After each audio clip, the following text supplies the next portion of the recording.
खबर शामिल करते हैं हमारे इंचार्ज नुमाइंदगान जनूबी पंजाब निसार अहमद भट्टी के मुताबिक चिश्तिया के नवाही इलाका ढारावाला 167 मुराद में दो भाइयों का जमीनी तनाज़ा का मामला शिद्दत इख्तियार कर गया। हकीकी भाई का अपने हवारियों के साथ हकीकी छोटे भाई अब्दुल सलाम की जमीन पर कब्जा और कातलाना हमला करने की कोशिश की। पुलिस इंतजामिया मौका पर पहुंचने पर मुसल्लह अफराद मौका से फरार होने में कामयाब हो गए। जी बिल्कुल, चिश्तिया नवाही इलाका ढारावाला के गांव 167 मुराद में दो हकीकी भाइयों का वरासती जमीन के तनाज़ा पर झगड़ा शिद्दत इख्तियार कर गया। बड़ा भाई छोटे भाई हवारियों के साथ जमीन पर असलहा से लेस और डंडों सोटों की मदद से अपने भाई की जमीन पर नाजायज कब्जा करने की कोशिश की और फायरिंग की, जिस पर छोटे भाई अब्दुल सलाम ने भागकर जान बचाई।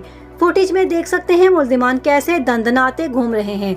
मजीद अब्दुल सलाम का कहना है कि मेरी वजीर आला सरदार Usman Buzdar, IG Punjab, RPO Bahawalpur, DPO Bahawalnagar से अपील है मेरिट पर तफ्तीश की जाए ताकि इलाका में खौफ व हरास फैलाने और कत्ल करने के दर पे मुल्जिमान से मुझे तहफ़्फ़ुज़ फराहम किया जाए।